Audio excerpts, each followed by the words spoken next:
Welcome to Civics and Coffee. My name is Alicia, and I am a self-professed history nerd. Each week, I'm going to chat about a topic on U.S. history and give you both the highlights and occasionally break down some of the complexities in history and share stories you may not remember learning in high school, all in the time it takes to enjoy a cup of coffee.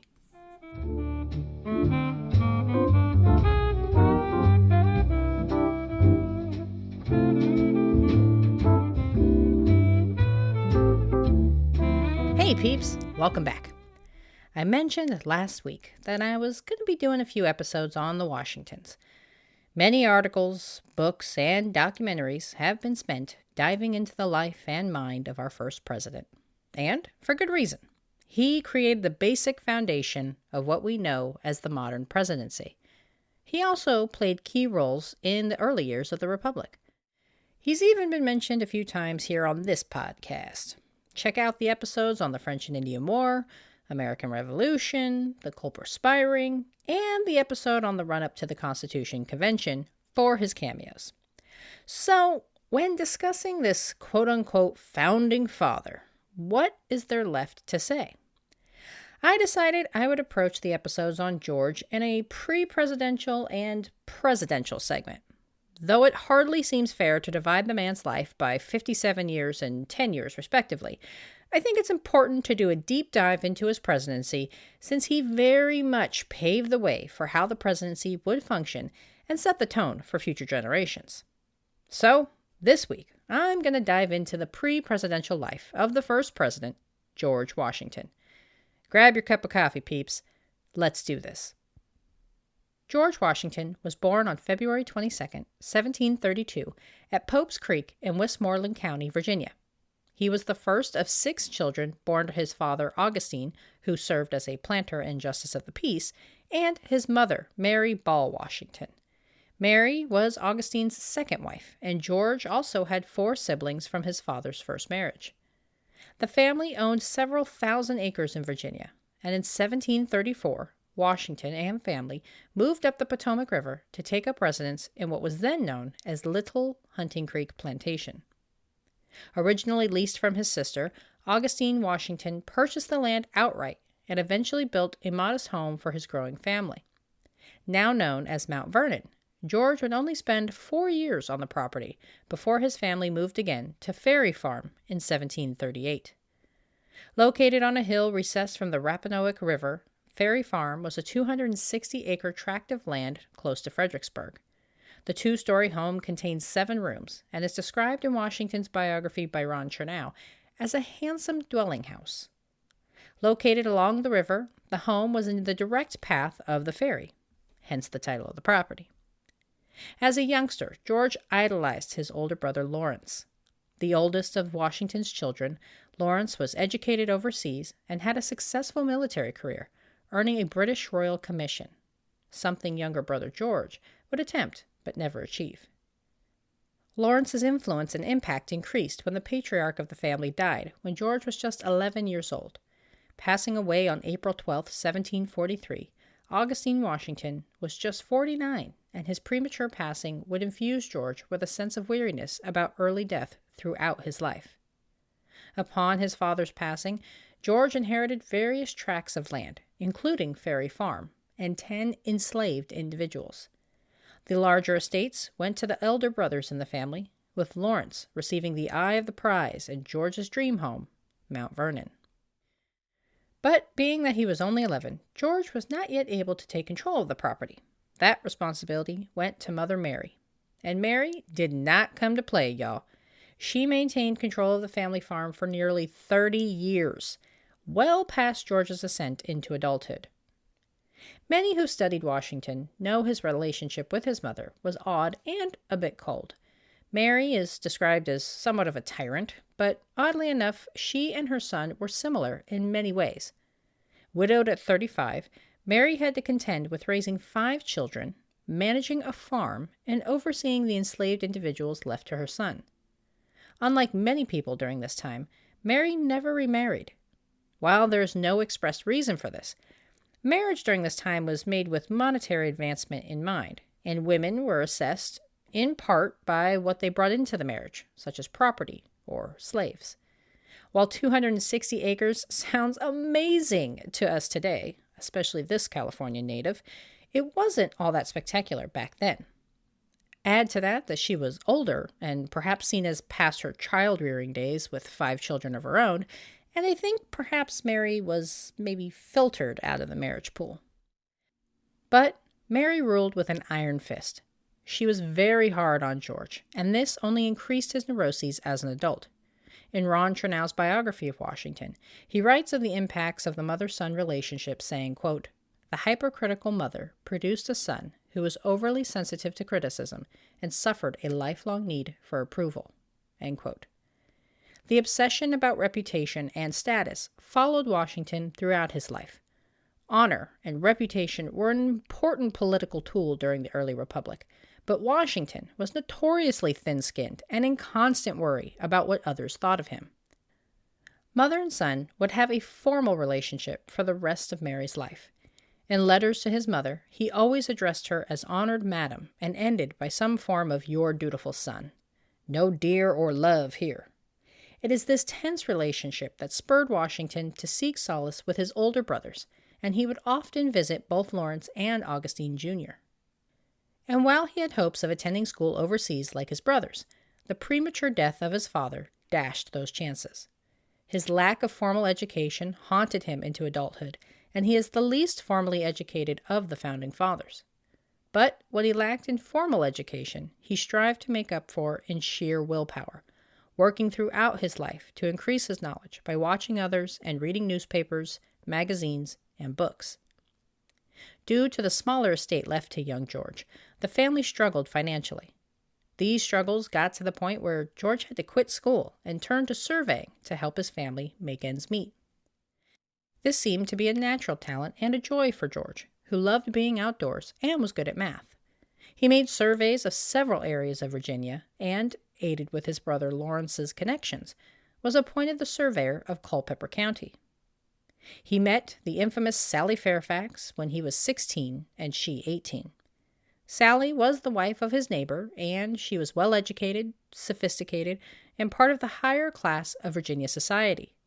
Also known as quite a beautiful woman, Washington became smitten with what he felt was the ideal specimen. She taught him proper etiquette. He responded with love letters. George grew up in a time where wealth, power, and family connections made a man, and had situations been different, Sally Fairfax could have been America's first lady. Alas, enamored though he may be, George was also a man who, as I've said, cared deeply about his reputation and knew that pursuing Sally Fairfax was a dead end, and so he had turned his attentions elsewhere. Tragedy would strike once more for George as his brother and idol Lawrence contracted tuberculosis. Desperate for a treatment and a cure, Lawrence traveled to England, the warm springs of Virginia, and even the warmer climate of Barbados in hopes the cough would subside. Unable to travel alone, George joined his brother on the trip to the Caribbean island, the only such trip outside of North America he would ever take. The journey proved ineffective, and Lawrence passed away at Mount Vernon on July 26, 1752. He was just 34. The loss of his brother hit George especially hard. After the death of his father, George spent a lot of time with his older brother at Mount Vernon and looked to emulate his successes. Perhaps in tribute to his fallen brother, George too wanted to be a military man. Giving up surveying, Washington began his military career as an adjutant general in the Southern District of Virginia. The post did not excite George, who had hoped for the more glamorous post of the Northern Neck area of Virginia. But even though it wasn't the post he wanted, it was fortuitous nonetheless. His commission is what jump-started his military career. And if you've listened to previous episodes of the podcast, then you know young George was given a mission during the run-up to the French and Indian War, and was eventually classified as a major. After his time of service as a colonial officer, Washington attempted to achieve a full British rank, but was denied, and, falling victim to his pride and ego, resigned his colonial commission in protest. Returning to civilian life, George focused on his prize, Mount Vernon. Left to brother Lawrence once his father died, George stood to gain possession of the plantation once his widow Anne passed away. after she remarried and vacated Mount Vernon and allowed George to lease the property from her. No longer would he be a military man. Washington was now dedicated to becoming a planter. George met Martha Dandridge Custis in mid-March 1758 and took an immediate liking to the wealthy widow. Introduced by his friend Richard Chamberlain, George was smitten with the young mother of two and strived to make a good impression. As I will discuss in my episode about Martha, George was not the only suitor in town, and she had her choice of who to marry. His charms must have worked, as the two were married on January 6, 1759, after only spending a few weeks in each other's company. His marriage to Martha gave George the financial security and status he had so longed for. Martha brought to the marriage a large estate covering thousands of acres and hundreds of enslaved individuals. As her husband died without a will, the law stated Martha was entitled to only 1/3 of the estate for herself, and the remaining 2/3 were to be held for her son Jack.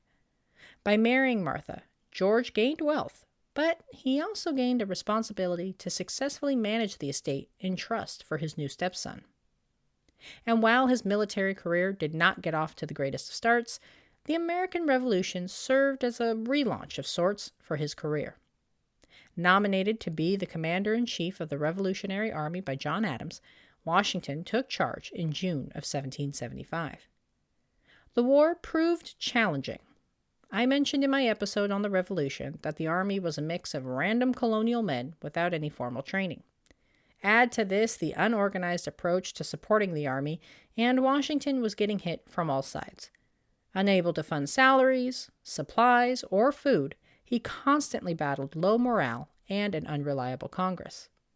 Washington tried every ploy he could think of to get Congress to provide the necessary funding and rations, and while his pleas were met with effusive support, concrete action was hard to come by.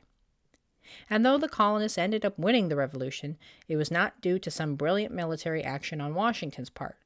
Again, I mentioned this when doing my episode on the Revolution, so if you haven't checked it out yet, you better cue it up after this one. But basically, the colonists won by waiting out the British. So while Washington tried to win every battle he encountered, ultimately, the colonies gained their independence due more to British exhaustion rather than American military might. In what would prove to be a pivotal moment in his career and life, Washington's voluntary resignation and announced retirement from the position of commander-in-chief would be the catalyst that would throw him into the presidency some 6 years later. Appearing before Congress to announce his retirement, Washington said, quote, "I consider it an indispensable duty to close this last solemn act of my official life by commending the interests of our dearest country to the protection of Almighty God and those who have the superintendence of them to his holy keeping." End quote.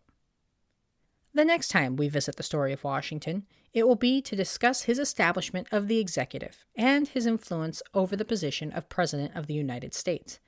If you need a primer for what Washington was up to between resigning from his military post and becoming president, I suggest you go back a few weeks and listen to the episodes about the Constitution. He figured prominently there, and it will give you the extra context you'll need for when we return to our first president.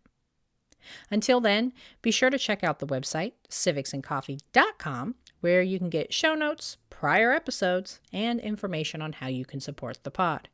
And speaking of support, a big thank you to Sherry for her contribution through Buy Me a Coffee. Thank you so much, friend! And a shout out to Peter with the podcast 2 Songs, 1 Couple for his support of the show as well. I appreciate you so much. And peeps, if you haven't checked out the podcast yet, go take a listen. He and his co-host, Sam, who also happens to be his wife, swap music and dissect each other's picks. You will giggle at least once an episode, I guarantee you. Thanks for tuning in, and I hope you enjoyed this episode of Civics and Coffee. If you want to hear more small snippets from American history, be sure to subscribe wherever you get your podcasts. Thanks for joining me, and I look forward to our next cup of coffee together.